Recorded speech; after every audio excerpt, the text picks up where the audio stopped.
JR, Yeah. where you at? Working.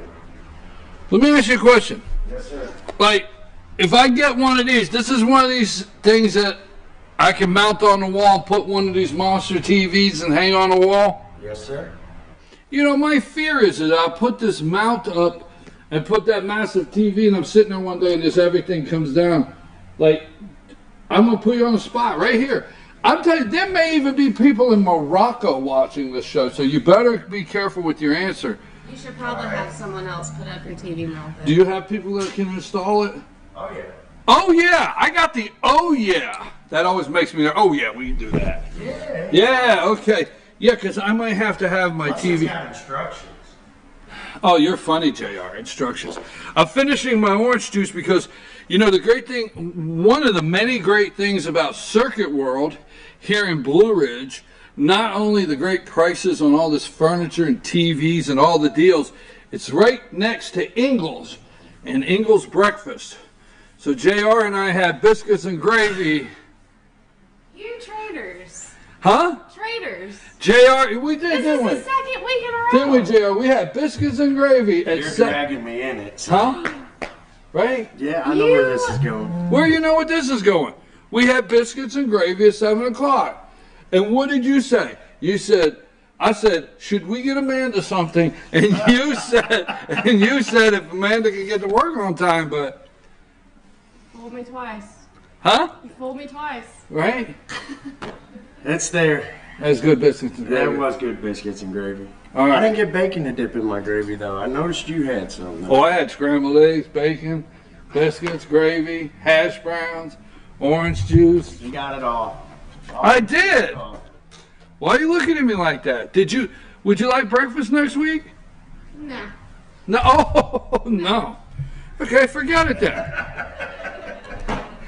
I offered you and JR, I gave you a little trivia, a movie trivia test, and I said if you can answer this question, I would buy breakfast for 4 Friday mornings in a row, and either of you could do it. So let's get moving right along. Circuit World, Dr. Whaley is back with us from Morocco, and he's going to tell us a little bit about his trip to Morocco, and also how FYN TV is worldwide. He watched the show last week in Morocco. He is with us. Ask the Doc at 8:15. We have several big questions for Dr. Whaley today. Glad to have him back. At 8:45 will be time for our All-Star panel. Time for the All-Star panel. And Rick has to travel out of town. So we'll have Bruce, Jane, and Joeen. Some of you remember our guest panelist from time to time. Joeen will be with us this morning. I'm for sure she has an opinion on several of this week's issues. We'll talk about that in a minute. And also, let me just say this for those of you that always wait for our Humane Society of Blue Ridge Pet of the Week. We have not stopped that segment. That segment has not ended. But, you know, they need volunteers. They need help out there. And it takes a little extra work. And Rena has had to take care of some personal family issues with her dad. And our thoughts and prayers with Rena and all the hard work she has to do helping out her dad in this time. So they're looking for somebody to bring the pet for the show. They need some extra help. So if you want to help out and volunteer, and if you would like to maybe say, hey, I can bring the pet down for the show on Fridays, we'd love for you to contact them at the Humane Society of BlueRidge.org or find them on their Facebook page and tell them you'd like to help out. So we have not discontinued the Humane Society of Blue Ridge Pet of the Week. Actually, I miss that so bad. You know that. You know how I am. I love to round out the show with a loving puppy. But we do have a slideshow. Yeah, we have a slideshow for you. Are there cats in the slideshow? If you guys, I don't see the slideshow. Have you guys been slipping in pictures of cats? Maybe. Maybe. Okay. All right, folks. We got a couple minutes here before we get started on our Ask the Doc segment.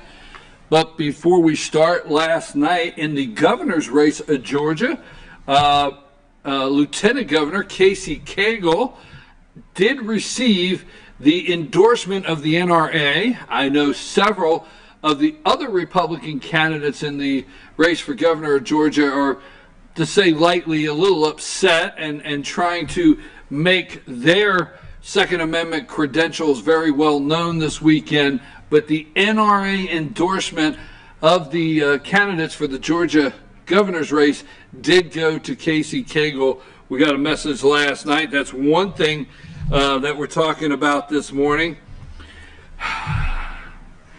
You know, there's such a whirlwind of news, and you try to pick out what is serious and what we really have to apply our attention to. Although I enjoy Diamond and Silk, I think it's humorous. I think it's funny when Diamond and Silk do their little routine that they do on YouTube. But I don't know that that is the important news that I really need to focus on this week. So let me start with this. Yesterday, Mike Pompeo, which is the current director, so think about this, he's the current director of the CIA. And to be the director of the CIA, he had to sit through confirmation hearings, okay? And he sat through the confirmation hearings not a year ago, right? He sat through the confirmation hearings a year ago, and, you know, they come after you left and right. The left come after you about so many different things. The right comes after you. And then the committee votes, and if you get a majority of the committee's votes, that means your nomination for that cabinet position then goes to the floor of the Senate for confirmation, okay? So that's the little how it works, all right? Senate hearing committee, the committee hears the testimony from the candidate going to be the cabinet member, then they vote, and if it's voted a majority, it goes to the floor for a vote, and then you become one of the cabinet members. Now, we are sitting, I want you to think about this. I want you to think about this because we are sitting on sometime in May, first week of June, the President of the United States, okay, will be holding talks with the leader of North Korea. Kim Jong-un will be meeting with Donald Trump, okay? We have the chemical gas attack, okay, in Syria that we're looking at. We have the Iranian nuclear deal that comes up in about 4 weeks on whether the President of the United States is going to sign and recertify it. We have so many serious State Department issues around the world that need to be addressed. Okay? No, I'm serious. Okay? Take me serious on this. Because this is where we're at. So yesterday, Mike Pompeo, all right? Mike Pompeo is sitting there again in confirmation hearings because he's the nominee, the new nominee for Secretary of State. So he's sitting there in the new confirmation hearings. He's already gone through this a year ago for President Trump. And these senators are firing some of the just wildest statements at him. And the major theme to me you work for the President of the United States, but will you disregard him? Will you push back on him? Will you say no to him? I mean, on and on and on. If the President asks you to do something because, you know, he may get up in the morning and tweet out that he wants to bomb somebody, will you be strong enough to push back? All right, this is all right, okay, so we know this is coming. But then, with everything we have going on in the world, New Jersey Senator, now stay with me, you can Google this, you can watch the video. I'm just trying to frame up where we are at on so many levels in this country. Cory Booker, the senator from New Jersey, wants to know if Mike Pompeo is okay with gay sex. Knock me over, pause for a minute. When we go to commercial, take a second and Google, did I just tell you the truth? Seriously. Pompeo has made some statements that I don't have time in the past that support what he calls traditional marriage. Okay? And he calls it, he has made a statement where he has called it an alternative lifestyle. All right? Now, folks, in America, if you feel that you want to call it traditional marriage, well, you know, all hell may break loose. But that is on your Senate floor yesterday. Cory Booker. Would Mike Pompeo protect the rights of same-sex marriage in the State Department? I'm sitting there thinking, really? Come on, Senator, you know we have laws now. You know the Supreme Court ruled, you know, gay marriage is legal. I mean, where are you going with that? And it just got me where we're at when the State Department is probably, you know, no pun intended, the deep state could be, the State Department could be renamed as the deep state of what we just went through with Hillary Clinton. List goes on. So, do you hear in the news that unemployment claims are the lowest they have been for the longest period of time in 44 years? No. It's 44 years since the period of time of 100 and some weeks, 55 weeks or something, I forget the actual number, of unemployment numbers or unemployment claims. New unemployment claims, let me get it correct, are the lowest in 44 years with the longest consecutive drop. You don't hear that. Paul Ryan is leaving. Speaker of the House, Paul Ryan, is leaving. So one is to wonder, what's first on Paul Ryan's list? Be a lobbyist or get a book deal? What's first? Oh no, I have 2 docs. Oh good, I get to watch Bill. All right, so what's first on Paul Ryan's list? To be a lobbyist or get a book deal? Which one is it? Do you realize America has come down to a book deal? Is that who we are? James Comey is going to make all the rounds Sunday night. His book is already, James Comey, former disgraced FBI director, his book is already on pre-sales on Amazon #1. A book deal. Is that a crisis that we're having? Is that a constitutional crisis that we cannot have people that want to serve their country without a book deal or a lobbyist deal on the other end? So this weekend, we're going to hear James Comey say that Donald Trump acts like, operates, and looks like a mobster. No joke. But guess what? Last Tuesday, this past Tuesday, I came on and I said that. And it is all over TV now. That Trump, I think he called him, I forget what he called him. He said he acts like and operates like a mobster. Really?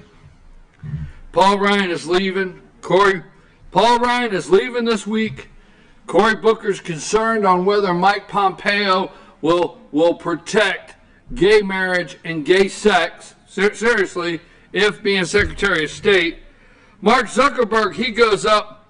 This is our new line, Amanda.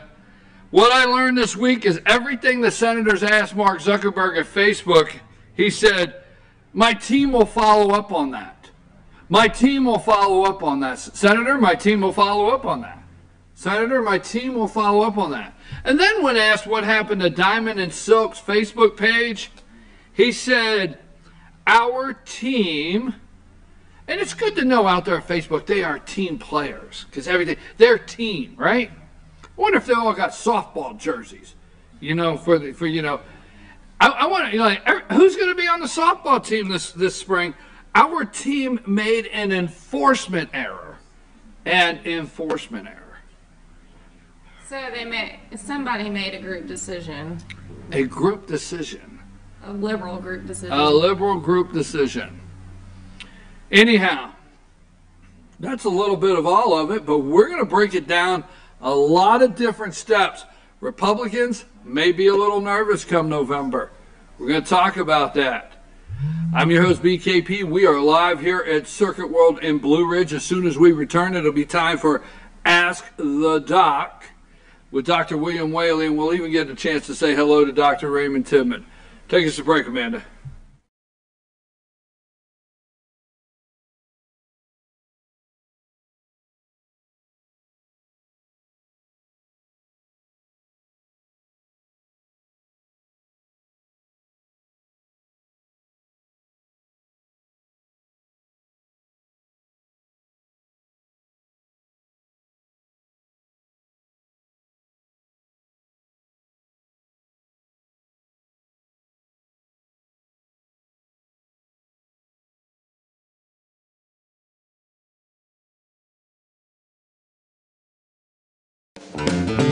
Ace is your healthful place for paint and home goods, tools, outdoor living, and lawn equipment. But did you know Ace Hardware of Blue Ridge is a little bit more? We have hunting rifles and accessories for your next hunting trip. We have Amish furniture imported directly from Ohio. And we have Ace Custom Woodworks for all your custom wood project needs, from cabinets to artwork. Ace Hardware of Blue Ridge. We have your new house in stock. North Georgia Diamond is your source for diamonds. Come on in to view the area's largest selection of fine jewelry at North Georgia Diamond. All repairs and designs are done on site by our jewelers. And North Georgia Diamond has the lowest prices on loose diamonds. You can also sell your gold, silver, and coins at North Georgia Diamond between Walmart and Lowe's in East Ellijay. Locally owned by Bill and Allison Craig, North Georgia Diamond is your source for diamonds in North Georgia.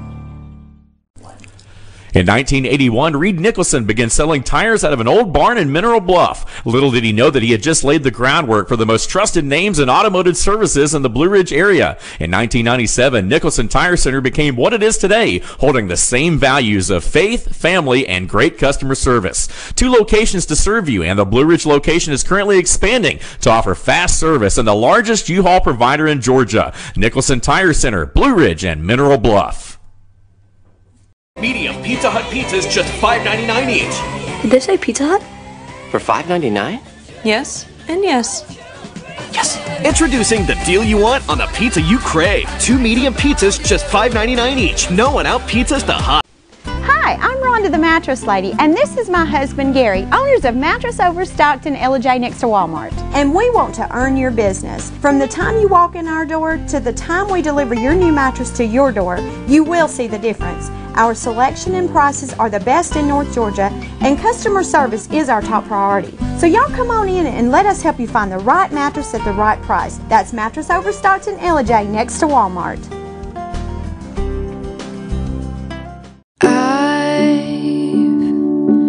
Had the time of my life. I never felt like this before. I swear it's the truth,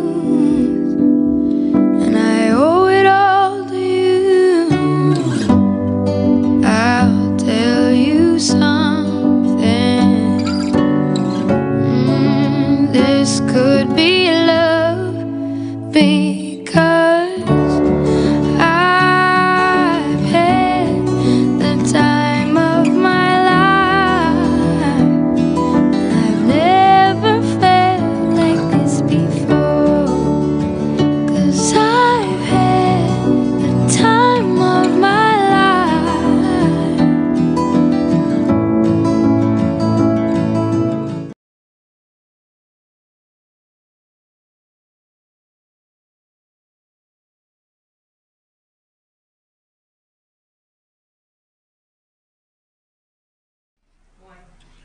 folks, we are back. We're at Circuit World here in Blue Ridge. We want to thank Georgia Cancer Specialists and Northside Hospital for this segment.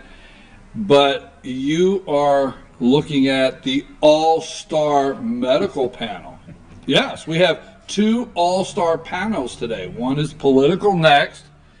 Right, that's the next. That's the next. This is called the Ben and Jerry Show, or Mutt and Jeff, or something. Whoa. That's a Vermont thing. Okay.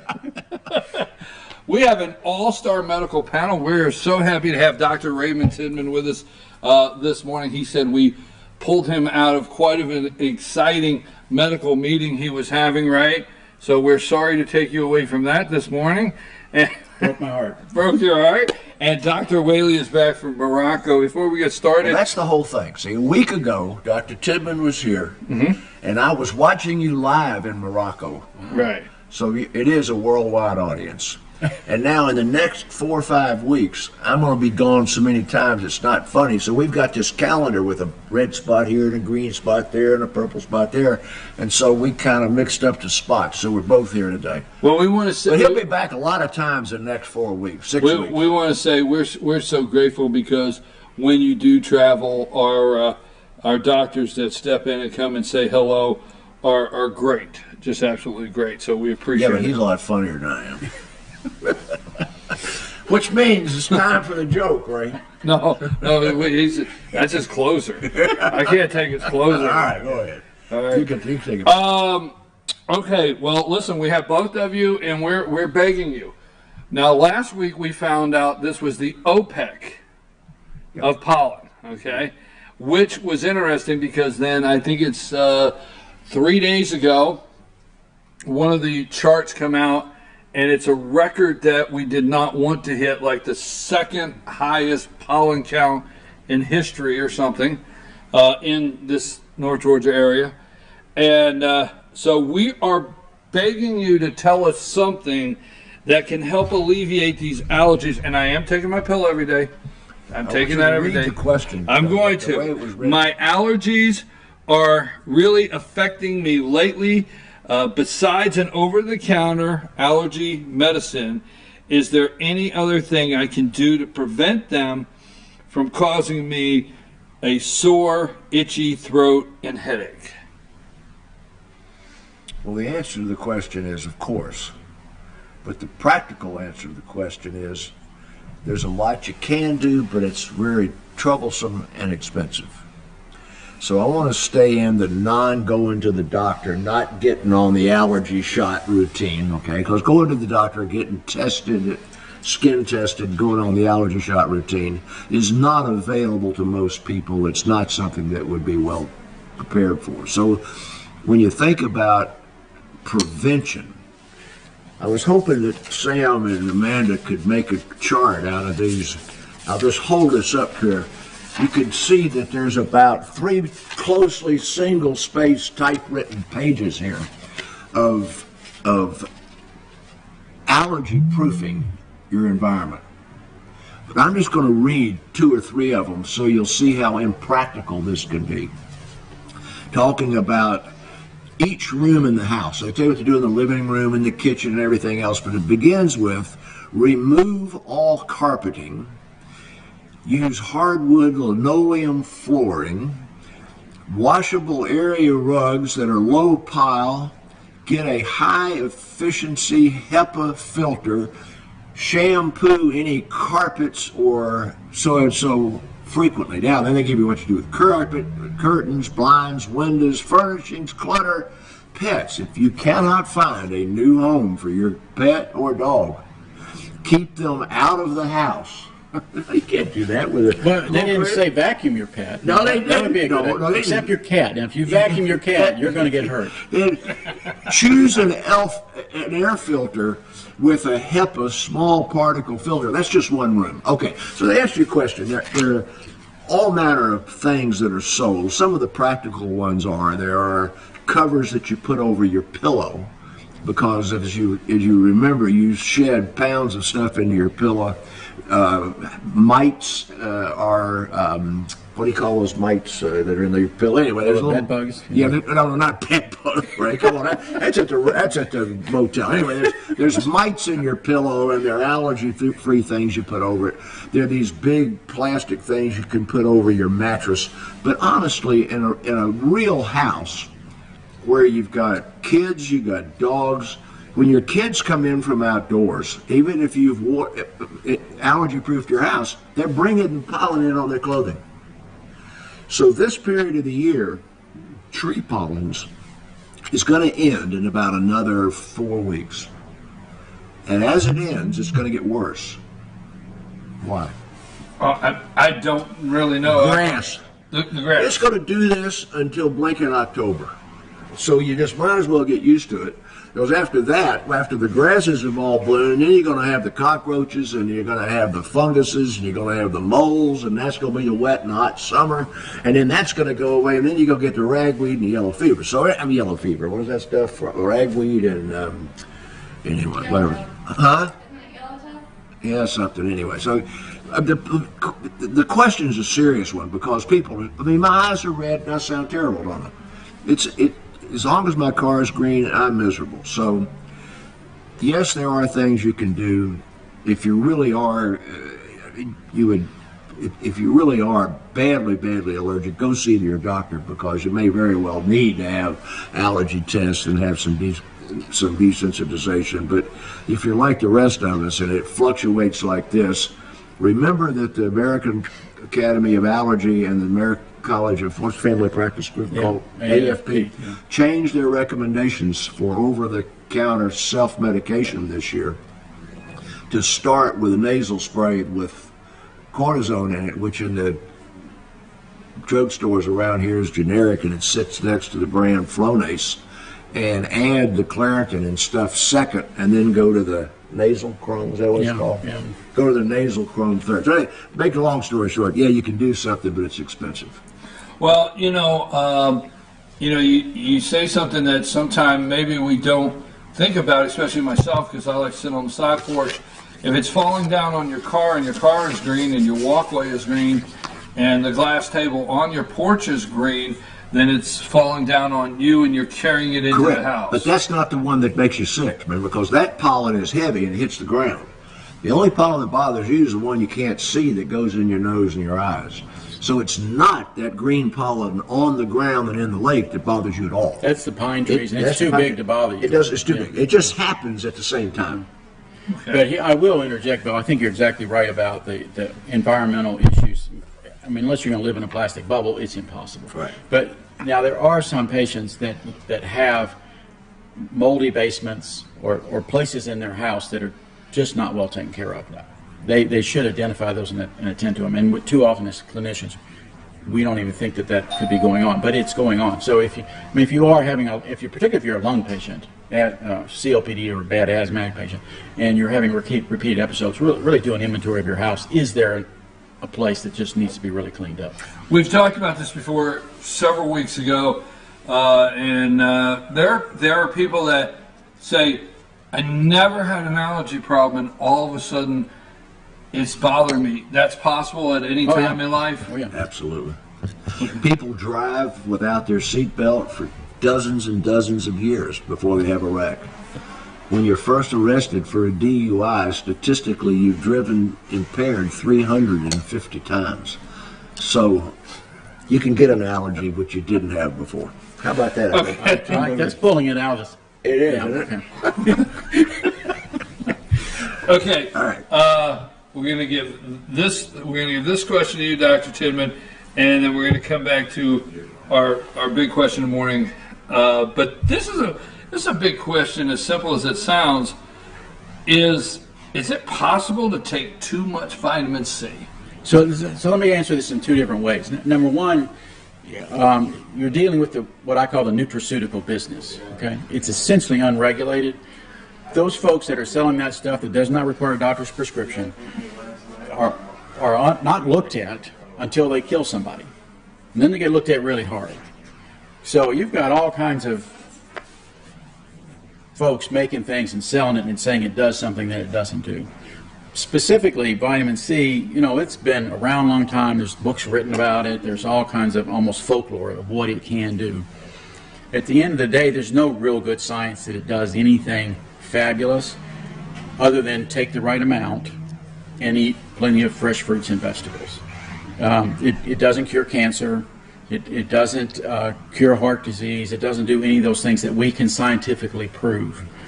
So can you take too much? I mean, if you gave it to yourself IV, you probably could, but your stomach's pretty good about passing it through. You can eat tons of it and only get a little bit in your bloodstream. You know, other than making expensive urine, I don't think you can take too much. Okay, I'm going to argue with you in just a minute. Yeah. Sure. We'll always go to the source. Water-soluble vitamins, vitamin C, can generally be tolerated at high doses, with toxicity only occurring at doses thousands of times the recommended dietary allowance. The exception, vitamin C, which can increase the risk of kidney stones at doses that are only 10 times the recommended daily amount. Now, remember, where did we get vitamin C from? Sailing ships. Expensive urine. Expensive urine. Sailing ships, remember, guys got scurvy. Teeth fell out. They got big old bruises everywhere. And the British learned that putting the fruit lime. That's why they're called limeys. Yeah. That limes, which they could get in South America growing on trees, when they brought limes aboard the ships, it eliminated the scurvy. And that's how British got the nickname limeys. Well, it wasn't for 180 years that anybody discovered that the lime and the orange and the grapefruit and everything else included this nutritional thing called ascorbic acid, which is vitamin C. I know. The truth of the matter is the amount of vitamin C you need in your diet every day is very low. And 10 times that amount can be as little as a couple of grams a day. And when you read the nutraceutical business profit stuff like he's talking about the common cold, people are talking about taking 10 grams of vitamin C a day to prevent the cold. Well, if you got conspiracy theory people like we all know who they are, and a big laugh from the expert panel over there, who believes that there's got to be a pill that'll help you lose weight, and another one that'll help your memory and everything else. You can take too much vitamin C. So my recommendation is, if you really bad want to take vitamin C and have a expensive urine, whatever size they're selling at the Walmart or at the Costco or wherever, buy the generic one and just take one pill a day and take what the legit manufacturer says. But if you're getting it off the internet or from some marginal provider, I wouldn't take the drug at all. Well, you know, I like my oranges, I like my grapefruit, and that's all you need. That's all you need. Eat healthy. You know, that's what I like.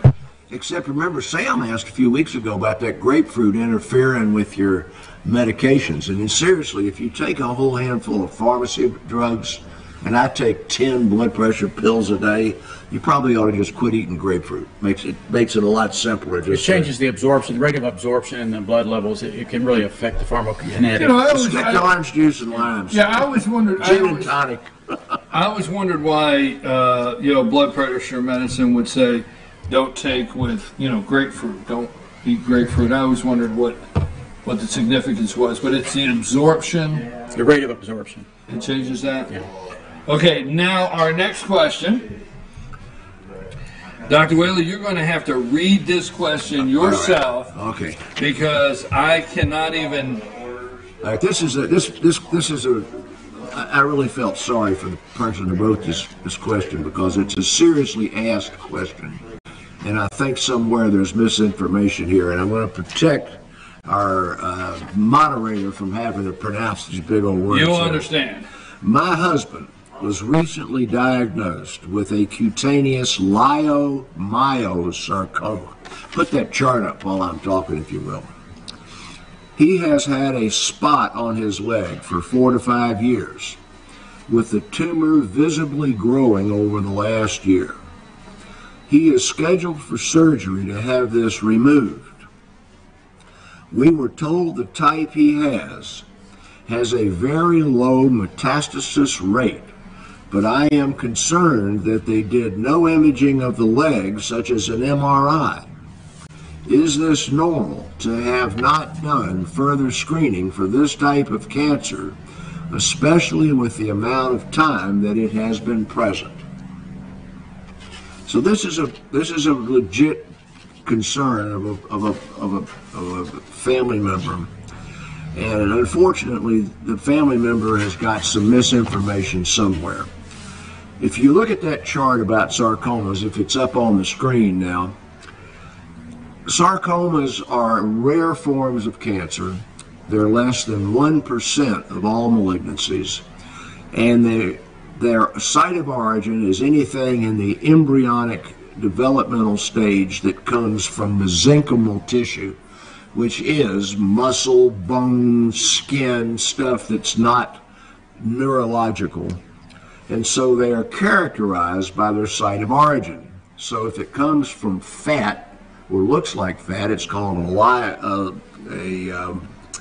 lipoma, and then it's a liosarcoma, and muscle is myo, and so leiomyosarcoma is a fat muscle tumor. Well, that tissue doesn't exist in skin. So the very outset of the question is one that's got a problem with it. Leiomyosarcomas are of muscle. So if there's something below the muscle that they thought was a leiomyosarcoma, yes, I think a bunch of imaging should have been done. Now, skin sarcomas or funny tumors that are slow under the microscope, the removal of the tumor is the first order of business, because you really need good pathology before you go any farther. Now, there are sarcomas of skin. I don't want to indicate that they're not, but the most common one is Kaposi sarcoma of skin, which occurs primarily in people who of Ashkenazi Jewish ancestry or so forth, but is the most common malignancy that was the diagnostic hallmark of the disease AIDS. So we don't see much Kaposi's anymore because there's such good AIDS treatment. People who you see, and you'll see these people on the street, and you'll know there's something wrong with them. Generally, when they're in their 40s and 50s, they'll have little nodules around the skin of their face or their arms sufficiently to be visible. That's called dermatofibromatosis, and those people can get a skin sarcoma, which is exceedingly rare. And basically that's all the primary sarcomas that occur in skin. So I would say that this slowly growing lesion that has been biopsied, that they have told you has a low mitotic rate and a very small chance of metastasis, the appropriate treatment is going to be wide excision, then good pathology, and if necessary, additional studies. And if I might chime in from the primary care perspective, this gets back to something I talked about, men in healthcare. They're a little bit slower than our female brethren. If you have a lesion that is growing, changing in color and size, or any of the three, get it looked at. And so apparently this thing was happening for a while and it wasn't attended to. And as clinicians, we're kind of appalled at that. But particularly you have to get after the men in your family because they think they get over everything all by themselves. And as we get older, we don't. And so you just need to pay attention to your skin and get something that you're worried about. Just get it looked at. It's easy and quick. For our viewers in Australia, since we've already proven that we're a worldwide audience, there's a statement in Australia that says, "She'll be right, mate." And I went down to Australia in 1976 to look at hospitals for Hospital Corporation of America to purchase. And that concept of "she'll be right, mate" leads to the country of Australia having malignant melanoma diagnosed in advanced stage, lung cancer in advanced stage, and colon cancer in advanced stage instead of in early stage, because a man will cough for a year, lose 20 pounds, and start coughing up blood and continually think she'll be right, mate, before he says go to the doctor. And that concept that Ray just emphasized is, I saw a guy the other day with a huge tumor in his neck who refused to see a doctor for 8 years. But men, you can't see the backside of your body. When you stand in front of the mirror and you see something on your thigh and it's changing and you ought to go, but you need your wife to look at the backside of your body, or your golf partner, because the whole backside of your body you can't see. And unless you're going in to see your primary care doc every year or two and getting him to take off your shirt and take a look at you, you don't know what's on the back half of your body. So you really have opened up a pretty good line of inquiry here about this business with health care for men. Well, I know, and I want to thank you very much, Dr. Tidman, and I know every time Dr. Tidman's on the show, you stress men's health care, and you continually stress, for men to go to the doctor. Well, that's a man's job. He's the link in primary care. Now he's going to see women too, Yeah. But somebody else is going to tell it. He's doing his job here. Okay. Well, now wait a minute. That's 3 questions. We have 3 questions. So we usually give Dr. Whaley an opportunity if there's any current events or anything he would like to close with. But before we do that, no, we're going to end up with a joke. Oh, you want to end with the joke? I want Ray to clean up. All right, so we close with the joke. He's going to get a walk-off homer here. All right, so we're going to switch it up. All right, Dr. Tidman's going to give us our closer with something he may have, a little joke. So there was so much publicity in the closing days of the session about the marijuana, medical marijuana. Okay. And there are big articles in the paper the first of this week about it. I did a lot of research over the weekend about the outcome of the legalization of marijuana in various states. And the CDC published, interestingly, Monday, an analysis in the state of Colorado of the first 1 year of use of marijuana. And they did a survey of the workplace with enough input to be statistically significant. 30% of workers in the age group 18 to 25 have used marijuana in the prior week. In terms of age group, then the numbers begin to fall as you get older, and there were very few over the age of 50. Now, when you get into the fields of employment, greater than 1/3 of restaurant and food workers had used marijuana in the prior week. It was just 30%, which is a little less than 1/3, of workers in the recreation, entertainment, outdoor business had used marijuana in the prior week. And then it began to fall off. In the construction industry, it was about 12%. Now that's a huge number of people work in the workforce using marijuana as frequently as once a week. Now, the next part of that is that if you use marijuana infrequently, so let's say once a week, it lowers your ability to make hand-eye coordinated actions and lowers your perception of time, so that the motor vehicle accident rate in industry in Colorado went up in that year. On-the-job injuries went up in that year. Nobody's been able to analyze how many errors were made in pricing TV sets that are going to be sold and making that kind of error. But the point was that when we are arguing for marijuana as an adjunct for health care, I'm its biggest advocate, and we've talked about this for years. But when that slipstream comes around right behind it and talks about legalizing marijuana for recreational use or decriminalizing the use of marijuana, I think you're opening up an area that's just absolutely hazardous and dangerous. And it just ain't right. There, I'll stop. I'll chime in because it's such an important topic, and we're a couple of old fogies, so bear with us. But I have this. Do a show card. I just had old. No, old fogies. Go ahead. But from a clinician's point of view, life is hard and frequently tragic. And we try our best to get through it, and we try not to have a life story that is a tragedy. Okay?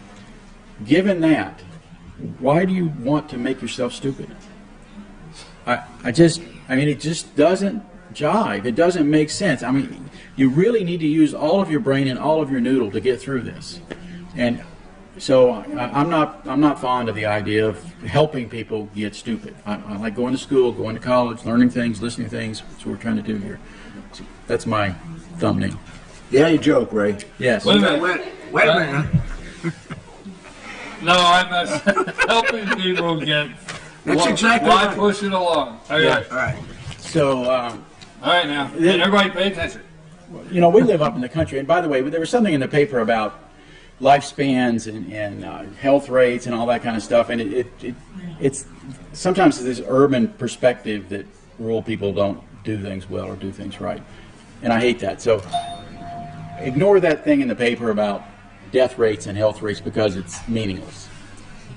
Having said that, I heard this story about this farmer, and he was in his barn working, and he hears a gunshot, and he comes out, and there's a duck laying there, dead duck laying there in his farmyard, and there's a big fella climbing over the fence with a shotgun.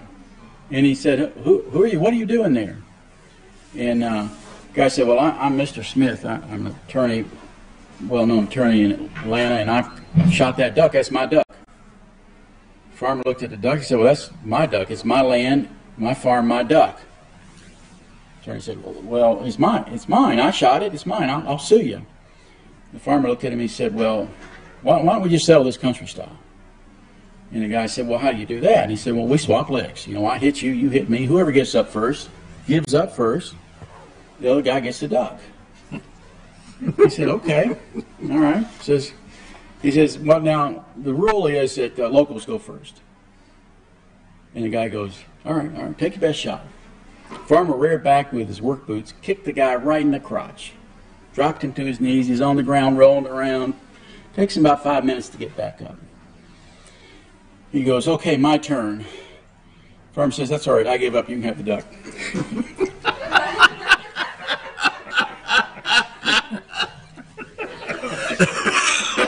Duck wasn't that important, man.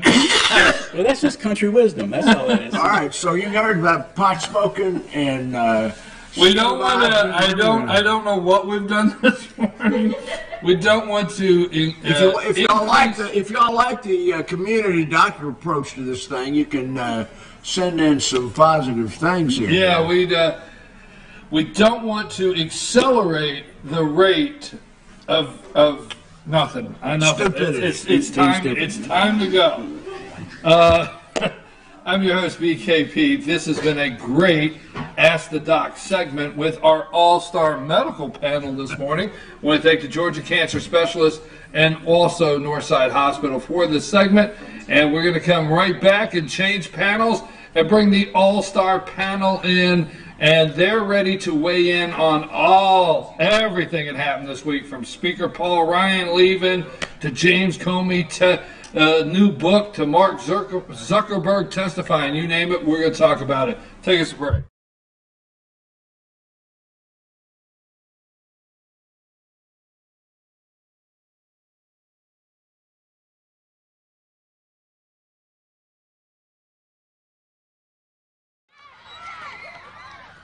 All I do is win, win, win, no matter what.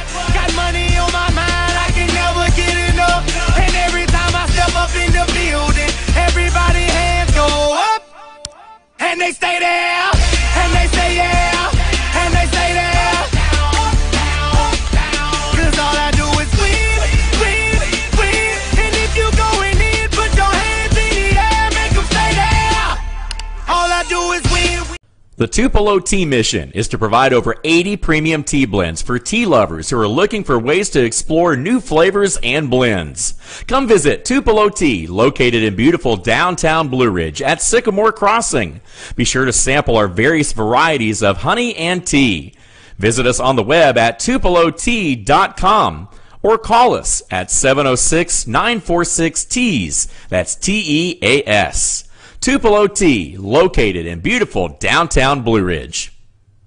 Better days ahead. It's just this simple. Nobody beats Days on price. If it's a Chevy, you'll pay less at Days Chevrolet in Jasper. Now save $4,000 off a new 2018 Chevy Malibu, or save up to $10,000 off a new 2018 Silverado Crew Cab. It doesn't matter which Chevy you choose. Nobody beats Days on price. $10,000 off Silverados and $4,000 off Malibus at Days Chevy in Jasper. Better days ahead, Days Chevrolet. Find new roads.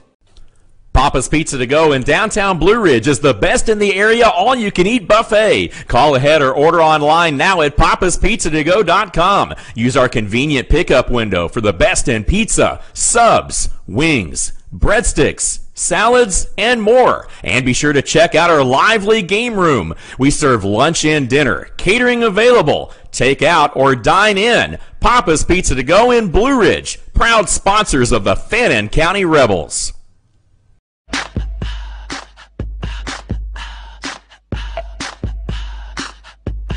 What you gonna do with all that junk?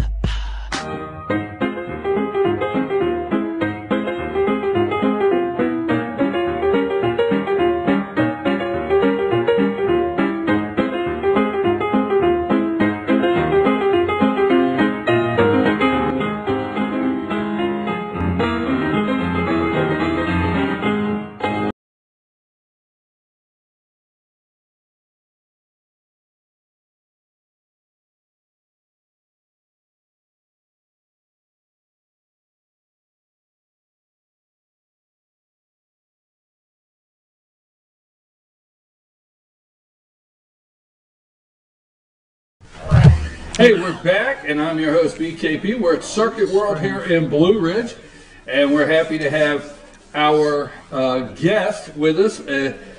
Comes in sometimes when we get you up from LJ. Joeen is with us today. Rick is traveling. We wish you well, headed out to the coast.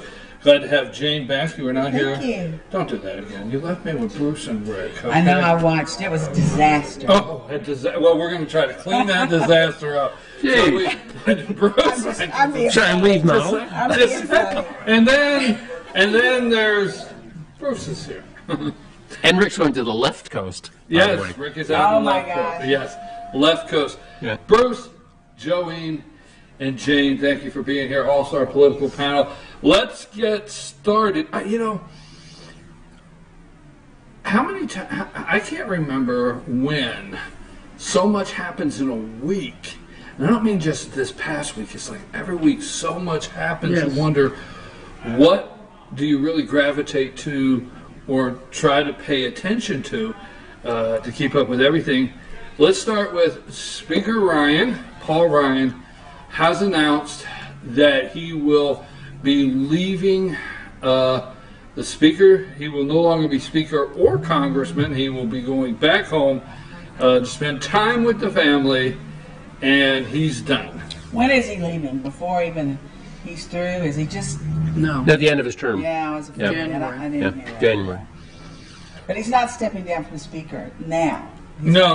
I just heard a little bit of that, but I'm glad he's stepping. There's some push for him to do that. Well, let's before, start but- with this. Speaker Ryan stepping down and not even seeking another term in the House. What say you first? Let's go down the line. How do you feel about that? Well, I understand the basis of the decision. I mean, he said he had some kids that are getting older and wants to, be around, spend some more time with them, and I understand that. I think they'll find somebody else to put in there, and life rolls on. It's not the end of the world. Okay.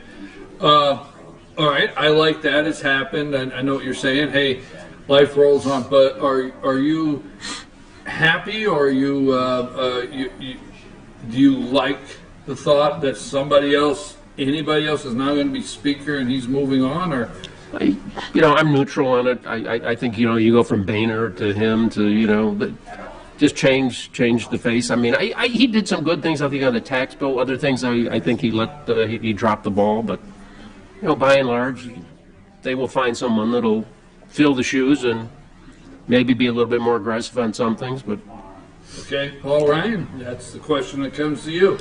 Well, I think that Paul Ryan, most of us didn't want him to be Speaker to begin with. Whether or not he's done a good job, I mean, the Speaker is just sort of a puppet there that doesn't. Here we are, sort of glad that he's not going to be there, maybe, but who else we're going to get in its place? Kevin McCarthy. It's going to be any much different. I mean, I have to say I admire the fact that he's announced now in one way, instead of doing like so many of them do. They go ahead and get reelected, and then they resign later, and then someone gets to appoint someone, or there's a special election, and we haven't done well in these special elections. But he adds to a huge number of very senior Republicans that aren't going to run for re-election. And that's really troubling. It's hard enough for the seats that we would have had to done just with attrition and whatever, but we've lost a lot of senior people that wouldn't have had any trouble being reelected, and now we have all these districts across the country. Do me a favor, I want you to work on that. I need research on that. All the ones, can you get that to me by at least Tuesday? You can Google it and I can have it by the end of it. Well, yeah, long-serving. I'm actually introducing you this morning. Angie's list, right? I'm actually introducing you to this morning to several of the FYN research staff. No, okay, so you went somewhere and unpaid research staff. Okay, all right. Okay, now this is a fun show. You broached it. Anyhow. You went somewhere that I want to follow with that part B, but Paul Ryan leaving. Let's stay with that just a minute. What do you think? I think if you can imagine everything in capital letters and then put Rhino in all of those capital letters, that's what Paul Ryan is. And I think he's really been convinced not to run, because I do believe that there's a welling up of true Republicans and patriots that are on the move. And so with all of the Republicans that are stepping down, and really it's more Republicans than Democrats, but they've had some serious problems if you look back, and they've had them for a long time, but now they're stepping down. So if you're into the research that I did, it's a good thing. And I don't think that Democrats are going to take their place. Some say, oh, if they're rhinos, they're stepping down because they hope Democrats take their spot. But I believe they're stepping down because they've been strongly encouraged to.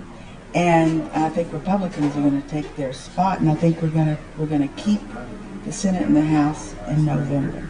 Is there someone in his district that's already announced? I'm not for sure on that, but let's go with this. And I will say this: here's what it makes me think about. Not because he's, I know he's a Democrat, but I watched, for some reason, I don't know, I watched Tip O'Neill's farewell speech on the House floor. Okay, Tip O'Neill is the former Speaker of the House. Okay, when Ronald Reagan was President of the United States, and I watched Tip O'Neill's farewell speech on the floor the other day, and Tip O'Neill said, just paraphrasing it, Tip O'Neill said that his kids looked at him and said, "You're more involved with your grandchildren. You're more involved with your grandchildren, and we only knew you on the weekend." Okay, and so when Paul Ryan says, "Look, I want to go home. I actually want to show up at the baseball game for the kids. I actually want to be there for high school football," I agree with that. But what does that all equal? Career politicians You don't need to leave your family to serve this country. You don't need to make a career out of it. The Founding Fathers did not intend for you to be career politicians.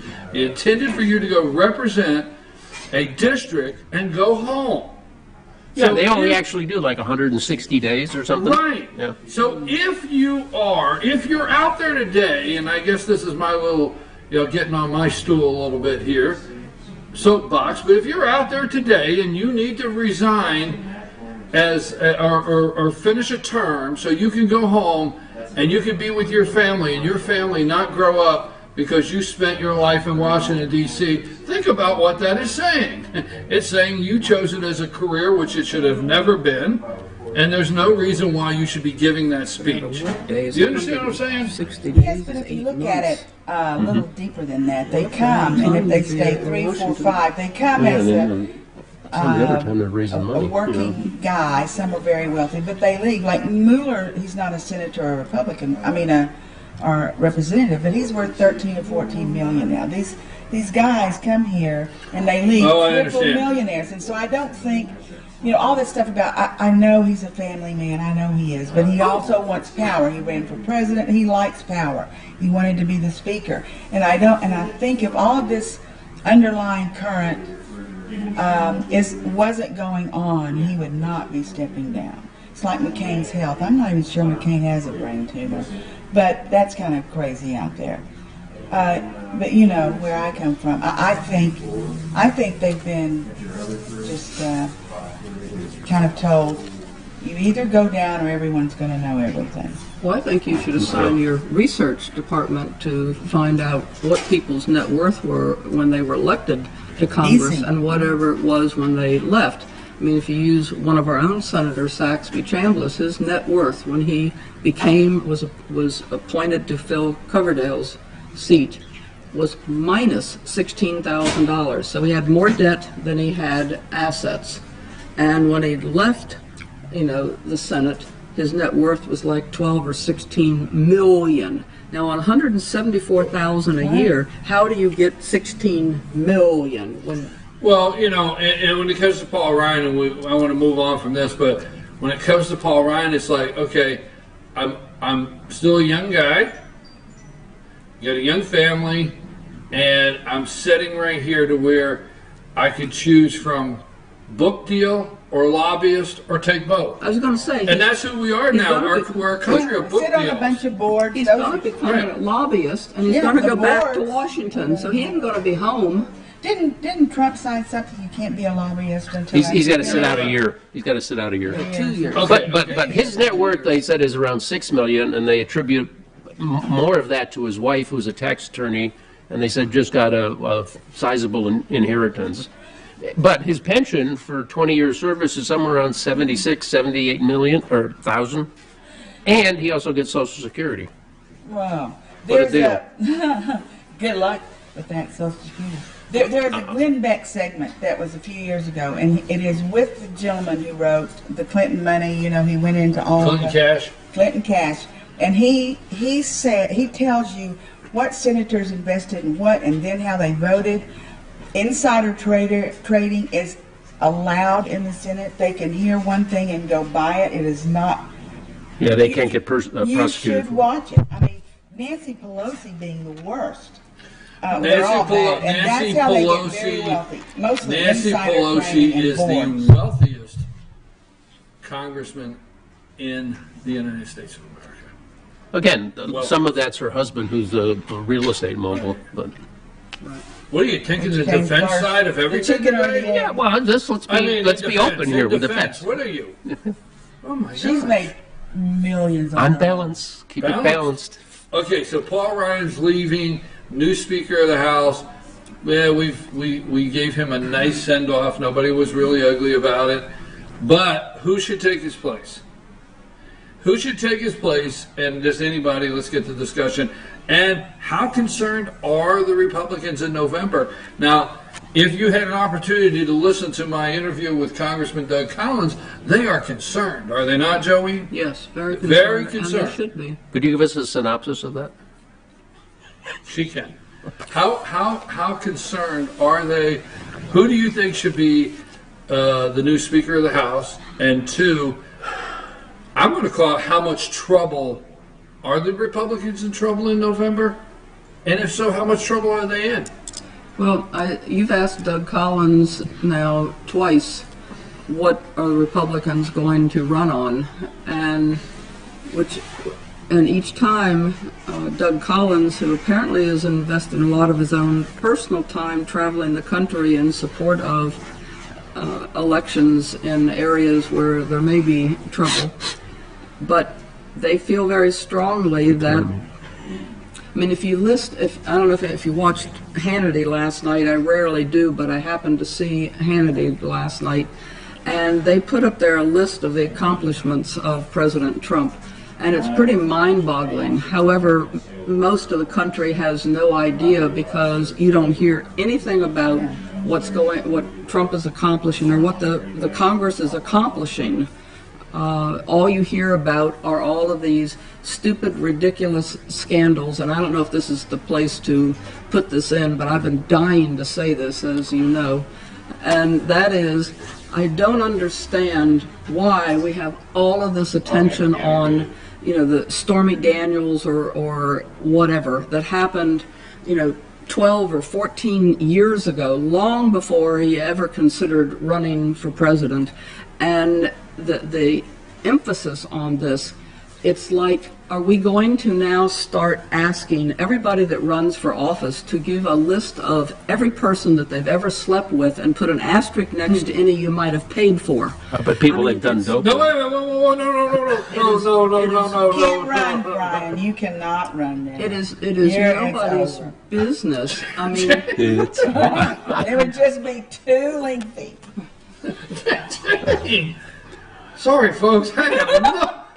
I just love Am I red on the camera? On you. Yes.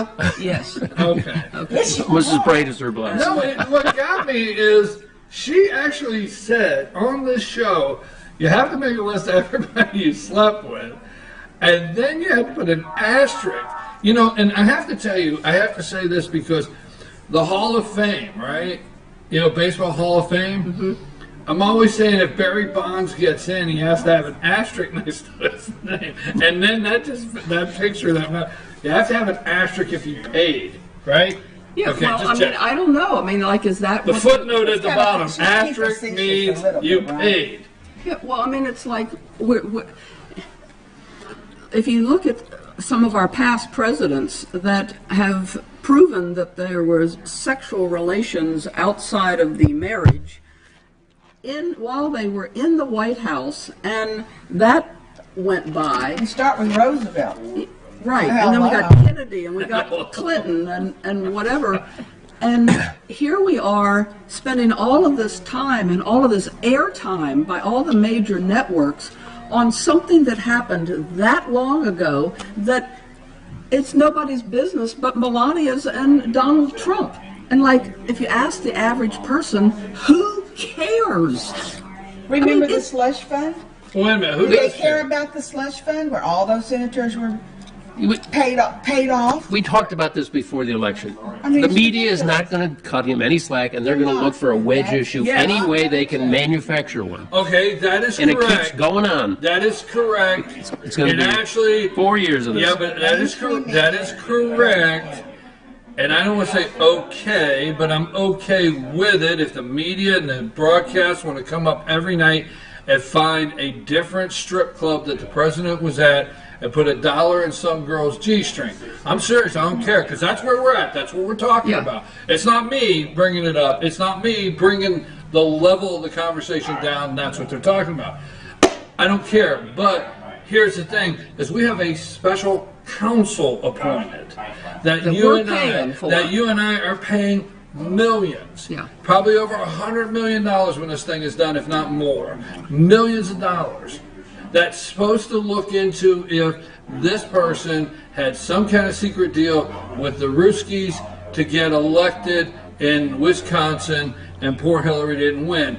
We have established by everything that we know that did not happen. Right. 4 months ago, they said they had found no evidence of that. And then what recently, are we doing? I think the American people are asking, okay, what are we doing now? Mueller is looking for any kind of, linkage at all. So I think they're getting back to, if he paid this money to or through the lawyer, that's maybe... It had something to do with the Russians? No. It had something to do with that's what he was hired for. The election rules, that it was some election sort of... rules. Yeah, FEC, violated campaign. federal The campaign. Clintons sold the damn Lincoln bedroom.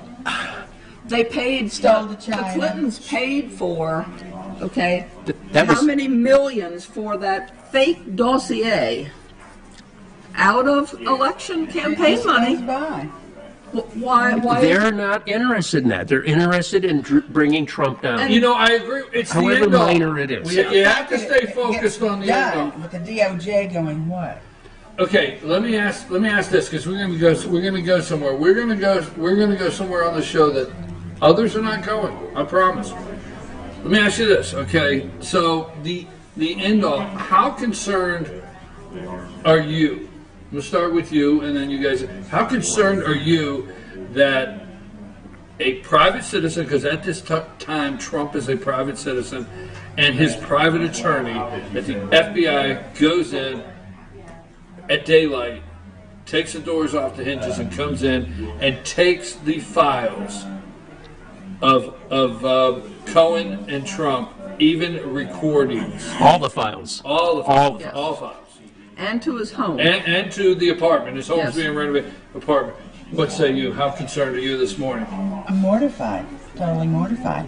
But an interesting thing that Napolitano said, he said, think about what if in that office was the tape of, now they say the tarmac was... Meeting with they have Loretta the Lynch and tarmac, Bill. They have that.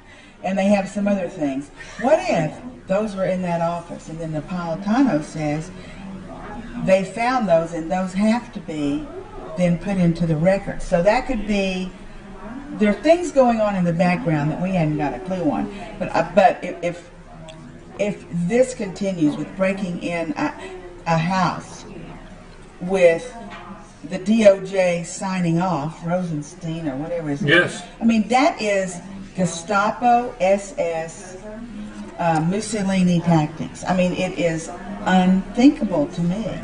What say you? They made no effort to get a subpoena, which is how the law works in this country. Okay, they did not even attempt to get those records. So they go in there and. So wait. Let's clear up. So what? Wait a minute, and not to interrupt you, but sometimes what I like to do on the show is make sure we double back and explain what we're talking about. The attorney could have the Southern District of New York, which the Southern District of New York attorney's office could have issued a subpoena to Cohen. Should have issued a subpoena to Cohen requiring all the documents. Yes. And then if Cohen would not have complied, he would have been in contempt. Correct? And again, this is all arm's length from Mueller. This is all arm's length from Mueller. But that's what should have happened. Yes, that's how our law works. Right. And unless this Cohen, because there is attorney-client privilege. Yes, absolutely. Unless this was something where they thought he was doing something to thwart the whole United States, and it was they just needed to storm in, to stop Storm, him. no pun intended. Yes. It was for Stormy Daniels stuff, right? Good one. Really good. Right, no pun intended. Right, yes. But no, they went in there and took everything that has to do with everything. Okay, they don't have. What if he was also my attorney? They now have my stuff. No, the thing that interested me is they have the nerve to say what they did is they sent it to a third neutral party that's going to sort through it and see what is germane to the investigation that needs to go over to. Really, who is this? Yeah, who is this? Who is this that's Their going to go cousins through and it? their uncles and their... The Little Sisters of the Poor. It's just that it's scary, and they've started. They've set a precedent. Yeah, they have. And they've set a precedent that. So they go in, they take the documents. How concerned are you today that took place this week? It totally diminishes our rule of law. and should never have happened. That is a protection we have as citizens, as individuals, and there are procedures that could have been followed. And if those had failed, then if they stormed in, that's different. But they made no effort to do it according to law. All right, let me say this. Can you briefly, and we'll get your cake, Bruce. I can see over here. Could you briefly explain to the audience the definition of attorney-client privilege? Well, I'm not a lawyer, but in my opinion or interpretation of it, that anything that once you've hired a lawyer, once you've engaged them, you have to sign a letter of engagement, and they're your lawyer. Of engaging them to represent. Yes. Anything that you provide to that attorney, anything you say to that attorney is protected, and the courts cannot compel the lawyer to betray that attorney-client privilege. And now, but if the lawyer becomes part of the investigation, which occasionally does happen, and now you're going to want them to be a witness or whatever, that's really why it's so important that it be done right. They could have subpoenaed him and wanted every bit of communication between the lawyer and Trump. They would have opposed that. They would have been court things, but Cohen at some point would have probably produced most of what they wanted, because that's just how lawyers are. They seem to all That's in together. discovery, right? Yeah, I mean, you send a subpoena, or if you have discovery. Bruce, what were you going to say? I think they're going to look back at this, and it's going to be kind of an example of a constitutional breach. I agree with both of what they have said. I mean, in the sense that it's way over the line, and they're sort of manufacturing this and saying that, well, if the lawyer was involved with some criminal procedure or act, on behalf of the client or himself, that justifies the knock down the door and go in and grab everything. It's a stretch. It's a total stretch. And again, this isn't like treason or something or national security. We're talking about a violation, a potential violation, a campaign election law, okay? And that's worthy of destroying our whole rule of law. I mean, and that's all they got, compared to Russia. I mean, it has nothing to do with Russia. They've gotten so far afield. The issue was so minuscule, and to go in and violate our whole rule of law to try to prove something that was worthless. Yes. Anything they can do to drag down Trump. Anything. I mean, that's how desperate they are. I think they wanted to just play out all this, whatever it is, until November. They want negativism.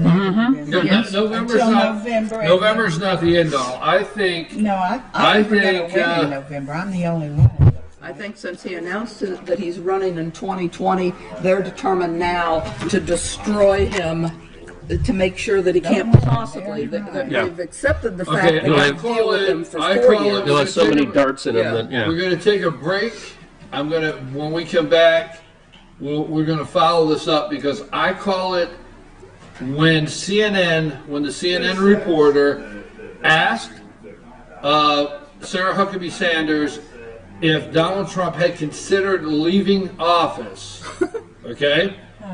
As silly as that may sound, I think what happened this past week with the attorney and, with Michael Cohen and raiding his office and CNN asking that question, I call it the deep state has gone into Operation Leave Quietly. It's what I call Operation Leave Quietly. I'll explain what I mean about that when we come back from break.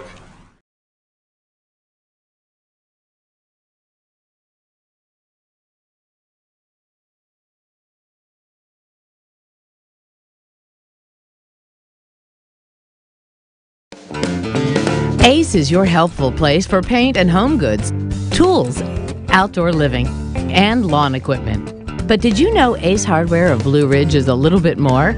We have hunting rifles and accessories for your next hunting trip. We have Amish furniture imported directly from Ohio. And we have Ace Custom Woodworks for all your custom wood project needs, from cabinets to artwork. Ace Hardware of Blue Ridge. We have your new house in stock. North Georgia Diamond is your source for diamonds. Come on in to view the area's largest selection of fine jewelry at North Georgia Diamond.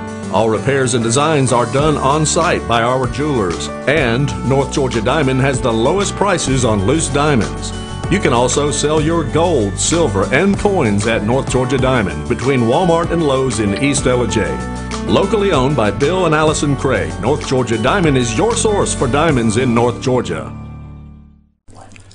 In 1981, Reed Nicholson began selling tires out of an old barn in Mineral Bluff. Little did he know that he had just laid the groundwork for the most trusted names in automotive services in the Blue Ridge area. In 1997, Nicholson Tire Center became what it is today, holding the same values of faith, family, and great customer service. 2 locations to serve you, and the Blue Ridge location is currently expanding to offer fast service and the largest U-Haul provider in Georgia. Nicholson Tire Center, Blue Ridge, and Mineral Bluff. Medium Pizza Hut pizzas just $5.99 each. Did they say Pizza Hut? For $5.99? Yes, and yes. Yes! Introducing the deal you want on the pizza you crave. 2 medium pizzas just $5.99 each. No one out pizzas the hut. Hi, I'm Rhonda the Mattress Lady, and this is my husband Gary, owners of Mattress Overstocked in Ellijay next to Walmart. And we want to earn your business. From the time you walk in our door to the time we deliver your new mattress to your door, you will see the difference. Our selection and prices are the best in North Georgia, and customer service is our top priority. So y'all come on in and let us help you find the right mattress at the right price. That's Mattress Overstocked in Ellijay next to Walmart.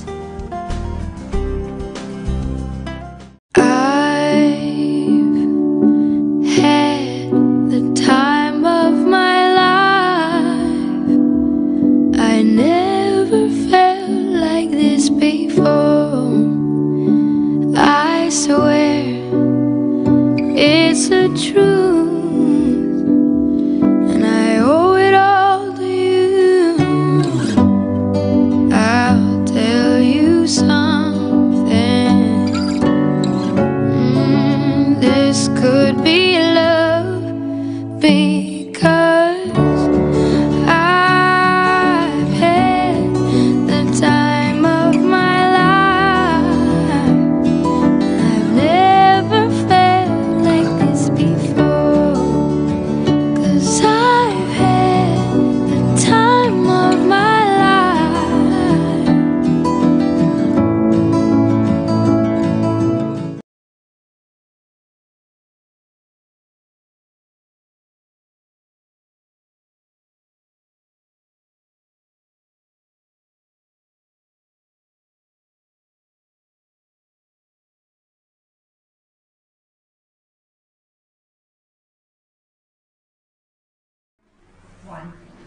Hey, we're back. I'm your host, BKP. We're at Circuit World here in Blue Ridge, Georgia. Beautiful spring day up here in North Georgia. Going to be a great weekend to come visit us. Come on up 5:15. Don't stop till you get up here and look around, find a cabin, go to one of our beautiful wineries here in North Georgia. So much to do. Come up and visit us this weekend. Now, let me explain what I was saying, and I'm going to try to clear the confusion up.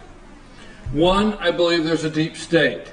Relax, because that can set you off. I know you. It won't set me off. I'm just relieved that you actually believe there is. Yes, okay. Thank you. I believe there's a deep state. I believe the State Department, that Hillary Clinton went through there, and John Kerry and others, even on the Republican side, and I believe the Department of Justice with Eric Holder and Loretta Lynch and others. I believe the deep state is, we're in a mess. I don't want to be a negative person, but we're in a mess there. So I believe President Trump, with this past week, the deep state has operations. And I think with this past week, with them going in and taking the records from the attorney, Michael Cohen, and just really scaring a lot of Americans, up to the point where they're causing so many problems with Stormy Daniels, a Playboy model, and the Access Hollywood tape that they want, and everything going on, and CNN asking very nicely to Sarah Huckabee Sanders, has the president thought about just leaving office? That's serious. Now, this week I played on the show, okay? And I played a minute and 50-second clip of Richard Nixon walking out of the White House past Gerald Ford and everybody, getting on Marine Force One and leaving the southern lawn of the White House. And I played the CBS report like they were calling a golf game really low. Here comes the president. They're walking. Now, when he tops the trees, he will no longer be president of the United States any longer. I played that clip because, folks, that's the view. That's the clip that they long to see. The president of the United States leaving and them doing that same segment. So I call it Operation Leave Quietly. What I mean is I believe the deep state has sent the messages through the media, through what they did with the attorney, through everything they could, and said, Mr. President, you can leave quietly now, but you will leave when we're done with you. That's just my opinion. Now, do I think Donald Trump will leave on his own? No. Do I think Donald Trump will leave without the biggest fight you've ever seen in this country? No. But do I think they're determined he will leave? Yes. Well, how bad will the fight be for the country? Don't know. But they will. Because why is Comey, let's switch to Comey, why is Comey now a hero? He wrote a book.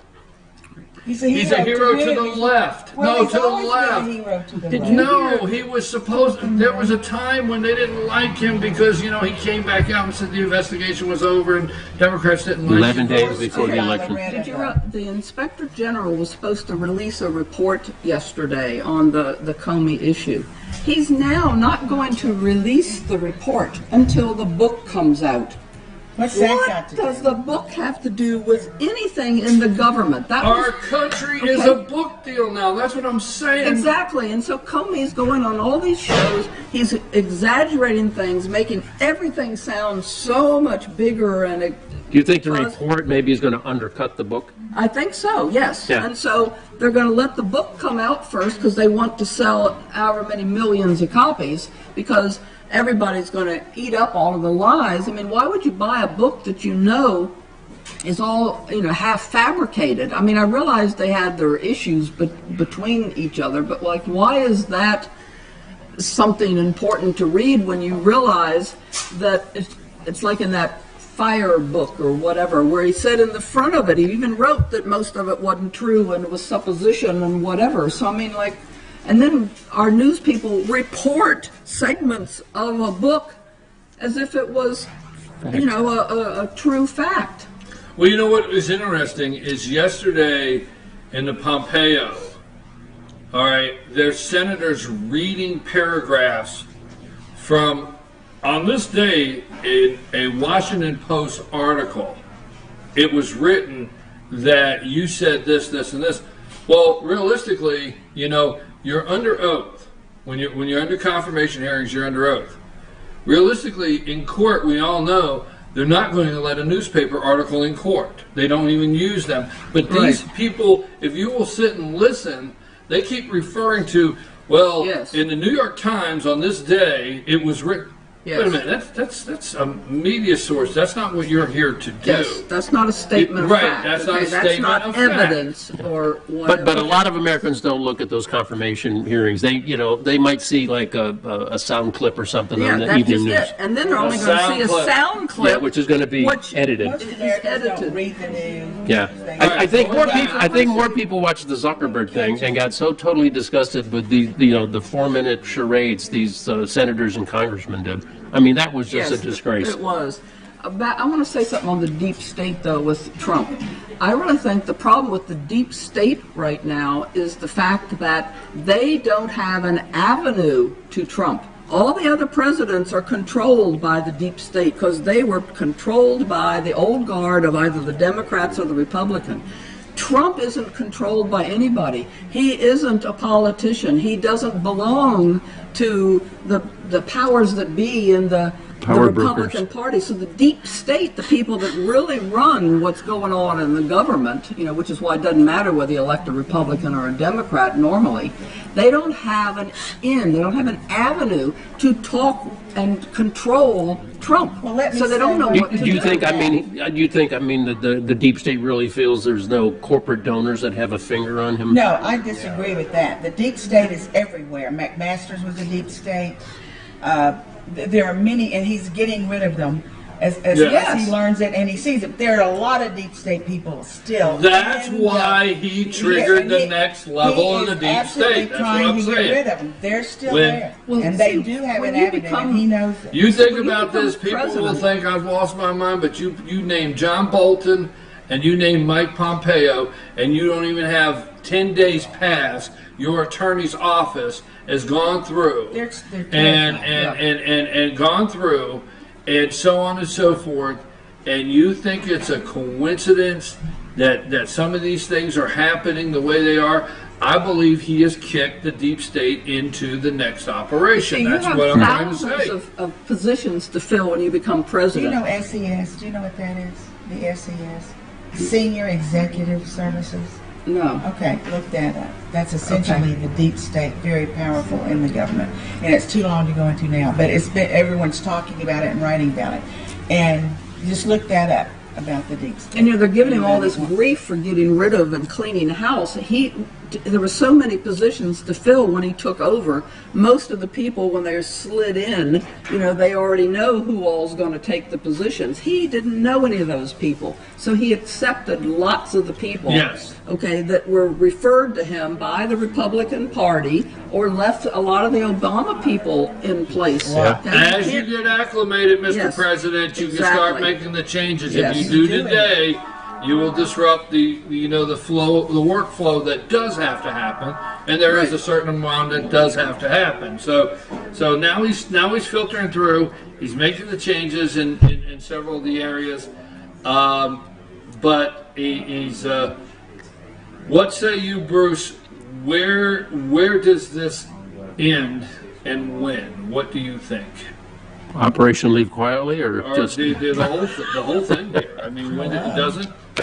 We're gonna, I think, bump along through probably some adventure in Syria.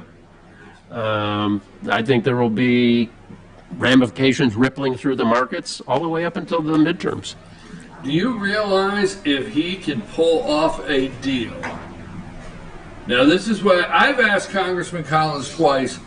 What are Republicans running on? Because perception is not reality, but perception is real. The perception of most voters is, hey, you did not defund Planned Parenthood.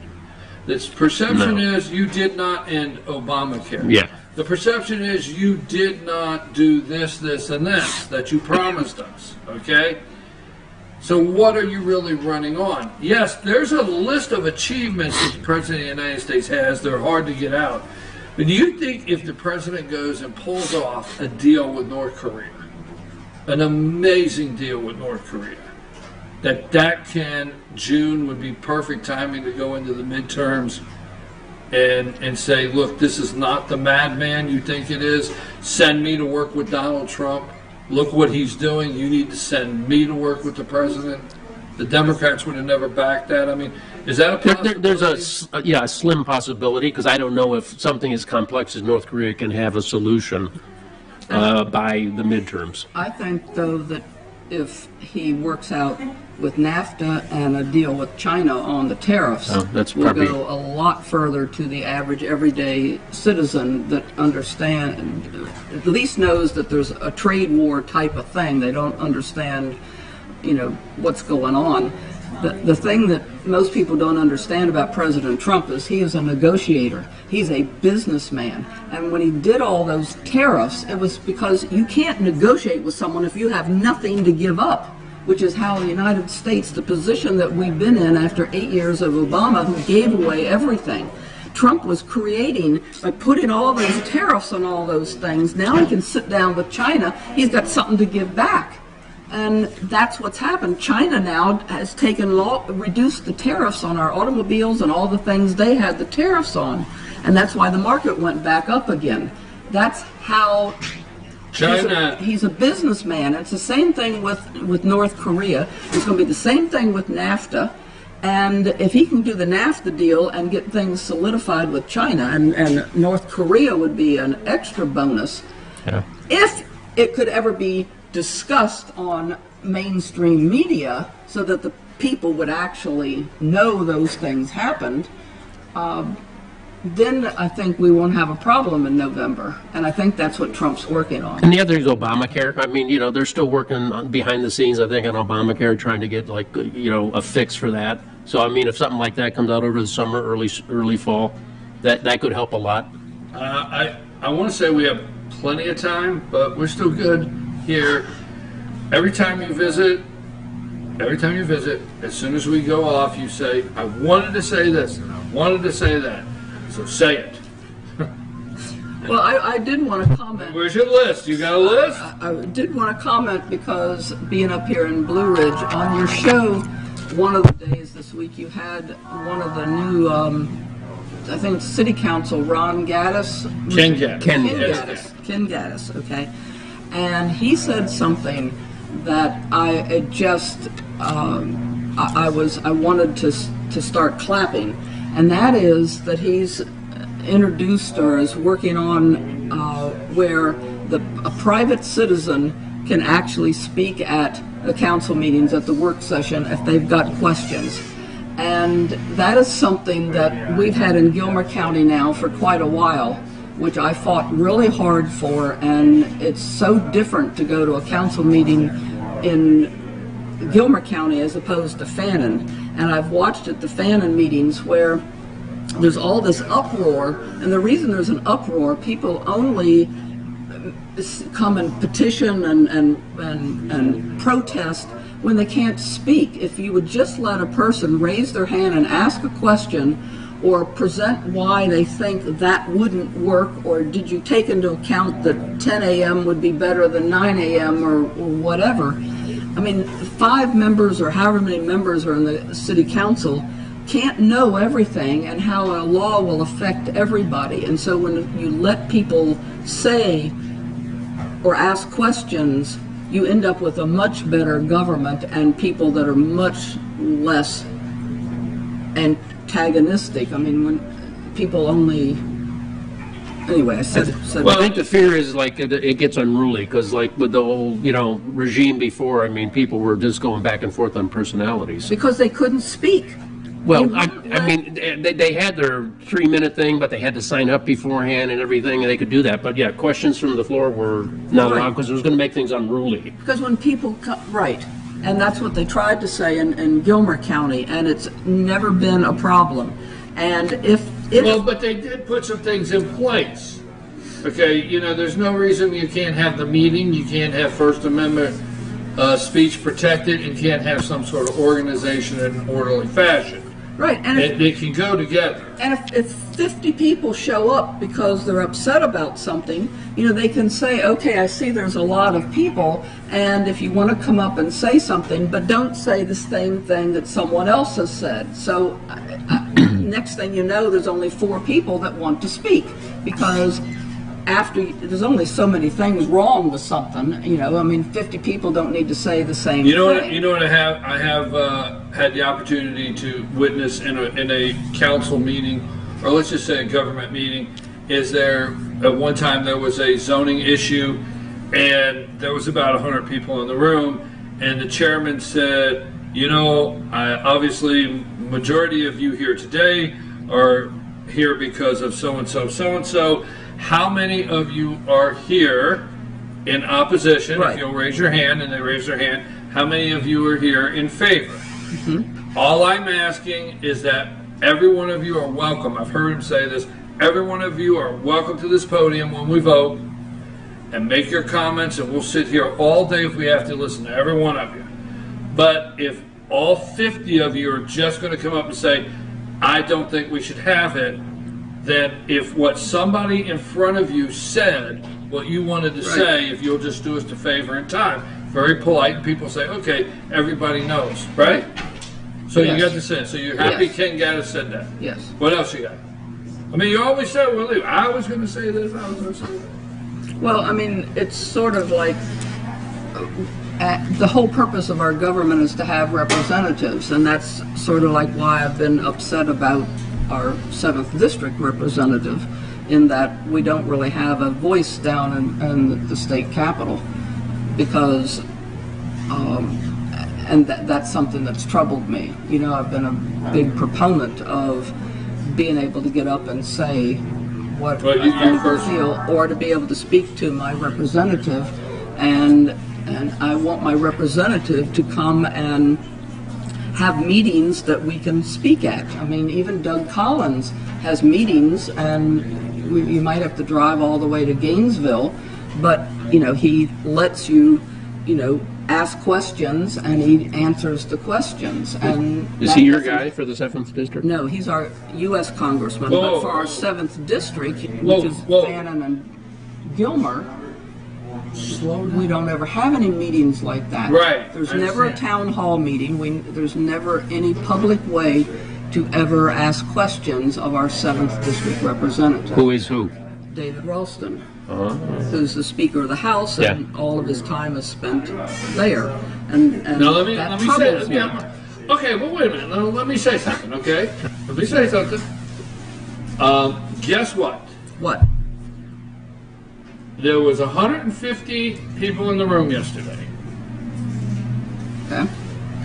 And after Mr. Ralston finished speaking, he said, "I am now open for questions."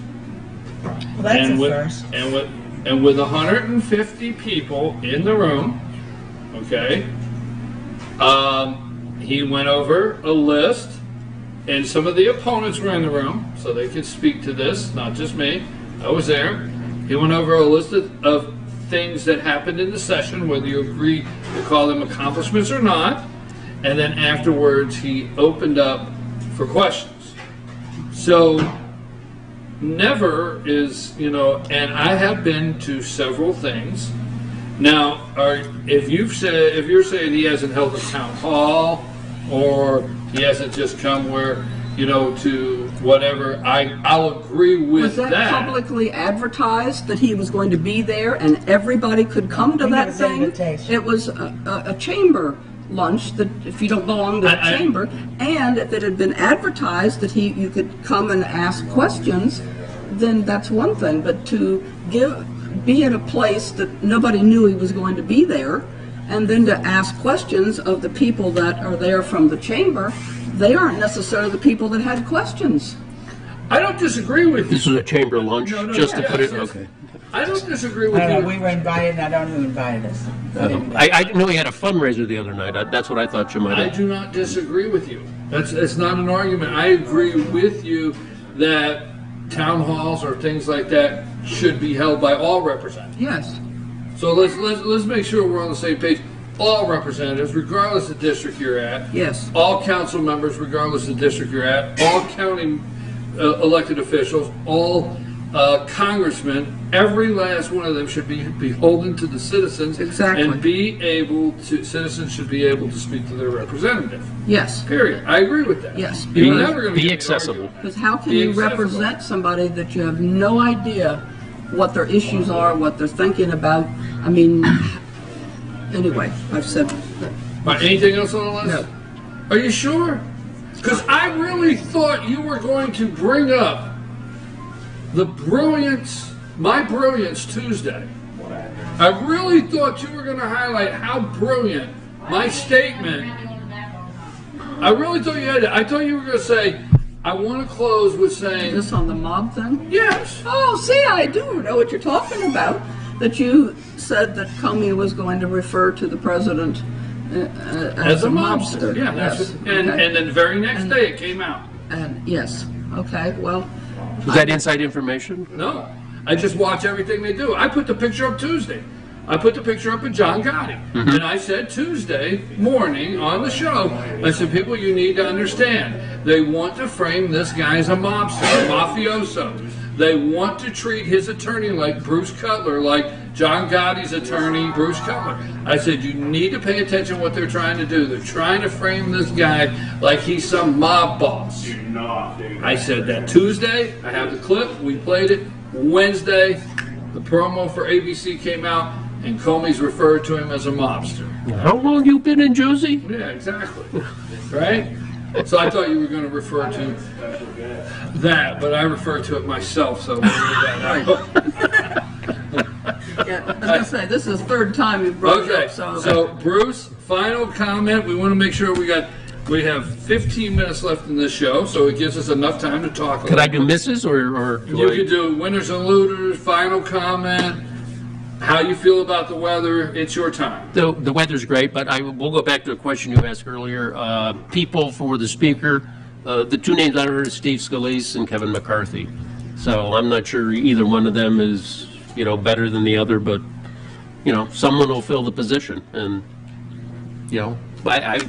what are they going to do between now and the midterms? It's going to be sort of just fill the position and not do much, in my opinion.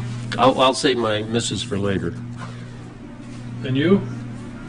Well, another thing that you had we actually have a Democrat running for the 7th District State House. It's a lady, isn't it? No, Rick Day. And I was really surprised, I guess would be my word, right out of the box when you ask him why I was running. And this fits in with what Dr. Whaley was saying earlier. I mean, he's running on legalizing not just medical marijuana, but recreational marijuana. And he was quite emphatic about it. I mean, he was really worked up on it, and that is his main platform. I mean, that is his platform. And there are other things, but that is the reason that he is running. And so listening to Dr. Whaley talk about, and I don't know if that's why he brought that up, but the studies in Colorado after it's been legalized, I thought was very interesting. I think medical marijuana is probably, extremely important to make it available for all the kids and elderly people that have seizures. Apparently it's really, really beneficial. And I personally am opposed to recreational marijuana, but not so much so that I would, sort of campaign against it. But I think that...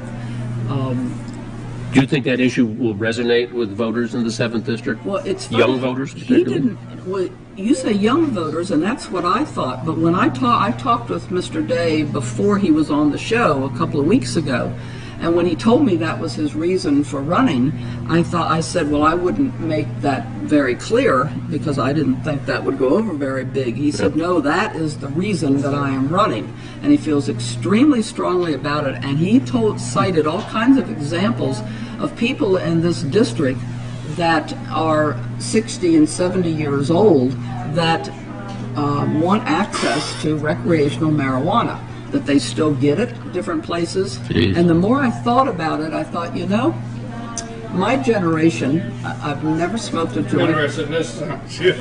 I've never smoked a joint. You didn't inhale Bill Clinton? No, I didn't have an opportunity. Are we going to pull the couch here? No. But I will have problems with that, much like other things for running for office, right? Well, anyway, that was the hippie generation where, in college years, everybody was smoking a joint and it was just a big thing, and I never could understand why anybody would want to kind of not be there, to sort of go into your own space. But when he said that, I thought, the people that are 70 are the people that grew up in the hippie generation, the hippie weather, man. What is it, the bra thing? Burn your bra. Yeah, the burn your bra. All right. Let's. And so he's saying that there's a lot of people that support this in Gilmer and Fannin County that are over 60, and it made me think, and I'm not sure I could argue that. I don't know. I don't know anybody. Well, I'm sure I know people that smoke marijuana. I just don't know that they do. I've never seen anybody sit around and smoke a joint, but that doesn't mean that I don't know Well, people. next time you bump into them and you keep passing them, are you paying attention to me? They may be stoned. Let's not argue. All Let's right, go what eat. What do you got, Jane? Nothing. I don't really have anything. I don't. Sorry. You've said about everything. Suck Well, it can up, you Brian. sing? I can, but I'm not. Should Anything? You don't juggle? Nothing? I used to juggle, but I can't. Should Sessions have fired Rosenstein yesterday? Without a doubt. Rosenstein, it's tricky with Sessions because if Session goes and Rosenstein's there, we're dead in the water. I mean, Sessions is an anomaly. I don't know what the heck's going on with him, but we do know what's going on with Rosenstein. Yeah. So if Trump fires Sessions and Rosenstein's there, that is the deepest of the deep state. Well, he can fire. Well, I mean, if Sessions fires Rosenstein first, then I don't know who's third in line. It looks like he would have already done it. Yeah, I don't either. So that's a really precarious. Well, you know, I will say this. You got to think about firing Sessions, which I'm not saying I'm opposed to it, but everything he's doing right now revolves around confirmation hearings. I mean, who in the world are you going to put up that can get confirmed with them doing these dog and pony shows? Rudy Giuliani. But I don't think he could get confirmed. No, I think he can get confirmed in a heartbeat. Trump tweeted. You mean on the for Jeff AG? Sessions. Yeah. I think Giuliani would get confirmed. Trump tweeted this morning, in the end of his tweet, that it was an honor to have fired Comey. Okay. However, do you realize that Trump fired him, but Rosenstein's who wrote the memo that recommended to fire Comey. Right. Still sitting there. I mean, give me a break. There's a lot more going on underneath the radar. Really underneath the radar that you have to dig deeply to find out. This thing in Syria, I believe, was just a big play. It was a brilliant play on Trump's part. He's causing the deep state to show their hand, and because it is very serious now. He said, "We're leaving Syria." Russia said, "We're leaving Syria." Why would Syria then have a gas attack? Hello, I'm getting rid of Russia and I'm getting rid of the U.S. But what happened? I believe that when they said we're leaving, when we said we're leaving, they want a war. The deep state wants a war. They did the attack in Syria. They did that false flag in Syria, so we would go back. But Trump knew it. They would have to show their hand. And that's not going to escalate into a war. So you think gas attack was done by Syrian rebels? Or the deep state. I saw pictures yesterday of McCain meeting with Syrian rebels, many photographs, and there was also a list of McCain goes to Syria, and then within a year there's a huge false flag. He may be carrying the gas because his wife has a smile thing that fixes wonderful children's lips, and it's all great, but they go in there and that's how they can get it in. It gets very complicated. No, I understand. She is on that million smile. She is. Yeah. And she goes to the same places McCain goes. How do you get the gas in? McCain is a serious issue. So I think I'm a little, my position, I think I'm too way out there for this show, frankly. I think I'm just too into the deep state. I spend a lot of time studying that, and it just makes you nervous. So, No, we have this crazy thing called freedom of speech. I know, but I'm not Mark Zuckerberg. I'm just implying? I'm Mark Zuckerberg, and this is Facebook, and then our team. What is our team going to do, Amanda? What did he say? Their enforcement team? Oh, they're going to use AI to give me Our enforcement team made an error. Our enforcement team made an error. Oh, please. Our enforcement team won't make an error. Do you want to know one interesting fact about Facebook? What? Just one. The government, just one. In 2012 or 14, I don't remember the date, the government had a program, and I don't remember the name of it, which isn't good journalism.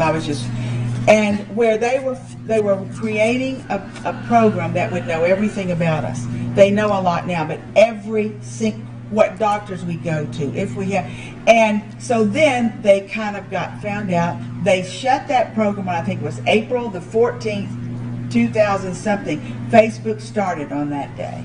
And then Zuckerberg just says, oh, I'm working with Mueller, it's classified. So people are saying that government organization that was just getting us all in our boxes just transferred over to Facebook. And and so now Facebook is in a lot of trouble. They've been found out. Yeah, but what's the alternative? I mean, if you get the government more involved in something like that, it's going to be worse. Joanne, did you learn anything this week with Mark Zuckerberg and Facebook? Took too long. Bruce, did you think? I'm like John McLaughlin. Let's go. You missed it. What did anybody learn? What did anybody learn this week with Mark Zuckerberg and Facebook? He's a smart guy. He, got very well coached. I mean, and I think he dodged a lot of bullets. But sit on a booster seat. Hey, well, like whatever. He was at Denny's. Ordering a Grand Slam breakfast. Maybe he's got roids. Yeah, he was on a boost, wasn't he? Yeah, they said that. He's maybe got roids. Come on. But another funny fact about him, did you know that Spellchecker always wants to correct his last name as Cheeseburger? As what bird? Cheeseburger. Well, it's cheesy, all right. I was very impressed initially. I mean, the first 3 or 4 hours, I mean, he answered a lot of questions in very detail, and he didn't hesitate about answering anything. He told them anything they wanted to know, but he's gotten really good at saying, I'm sorry. And so if he acknowledged that really, it turns out, wasn't a good idea, and, we shouldn't have done that, I think what will come out of this is there'll be a few more buttons to click to turn things off, but he said over and over and over, they do not sell their data. Their data is available, and you as an advertiser say what target you want, and they have all that data, and that's where your ads go, but the data doesn't go to them. I think the advertisers see it. They don't buy it. But then the thing is I listened to him. There's a couple takeaways. I listened to him several times, and one of the takeaways is every answer, our team is going to research that. We are definitely going to put our research team. Our team will get back to you. There weren't very many. I'll get back to you. Right. He answered the question. Yeah, but the team. He took a lot of stuff back to the team. Yeah. I'm gonna respectfully disagree. I don't think he answered a lot. I'll tell you what he answered. But the diamond silk answer. Let me tell you what he not. answered. Yeah. That's scary. He answered everything that would reflect the stock. Of course. If no, he did give some answers, and he knew already in a frame the subjects that would reflect Facebook's stock. Now, those are the areas he projected what you may feel is an answer. To me, I got, we'll get back to you, we'll get back to you. Then the other takeaway is, what is the team with Diamond and Silk? Hey, yeah. Did you see Silk, Ted Cruz? Did you see? Yes. Yeah. Ted Cruz questions is the crux of the matter.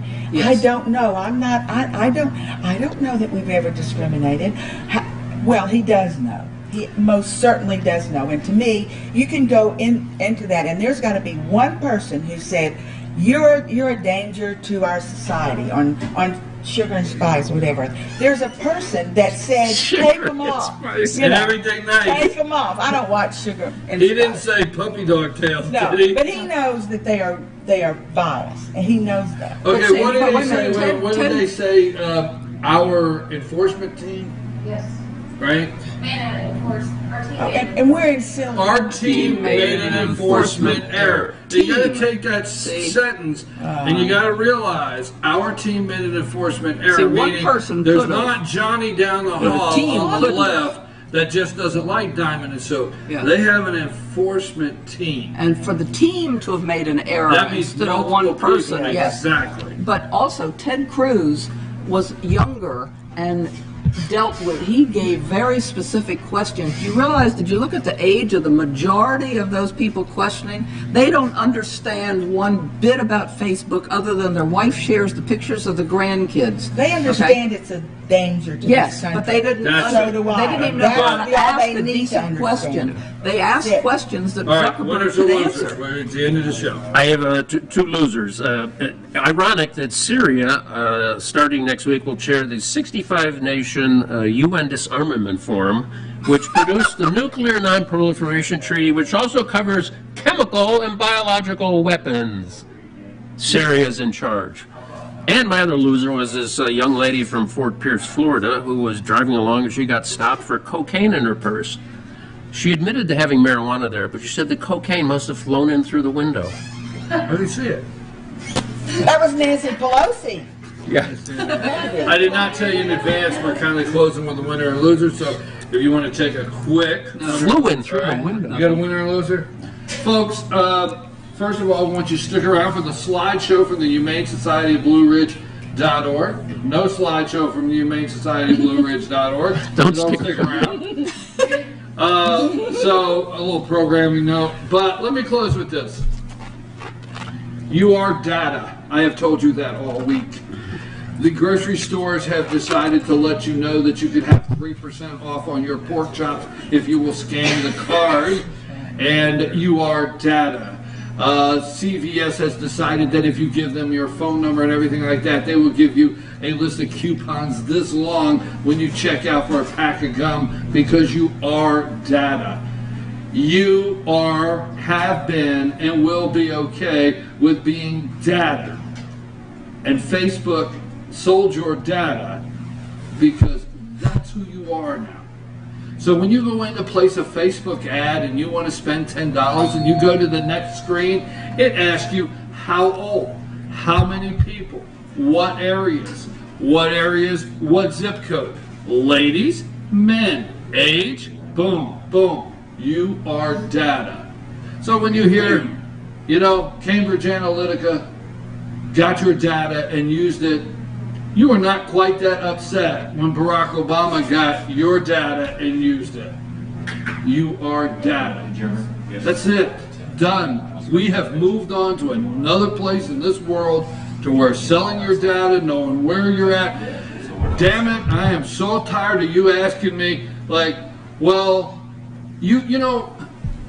going to say something in the show. Here he goes. Hoping you'll come back. Here he goes. Okay? I'm going to say an ending, hoping you will come back.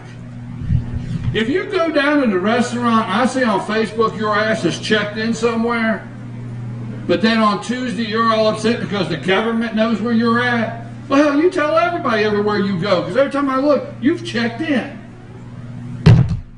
By the way, Paul Ryan, we wish you well, but I do remember you have recently given us the 2 biggest omnibus debt-busting bills, spending bills in history as a Republican. I'm sorry, you're leaving with that. Don't tell me about your tax cut plan. Don't tell me about being a deficit hawk and your time on the Ways and Means Committee that you chair. You are leaving, busting the budget, and increasing the debt. End of story. And we hope, I do, that somebody like Jim Jordan is the next Speaker of the House. Not Scalise. I'm glad you got over being shot and everything like that, but I don't want you Speaker of the House. And Andy McCarthy, you do have nice hair. I recognize nice hair, but not Speaker of the House. We'll see you Monday. We got a special. Follow us on Facebook this weekend. We have a special announcement you don't want to miss on Facebook for Monday's show. I'm very serious. Take us out of here.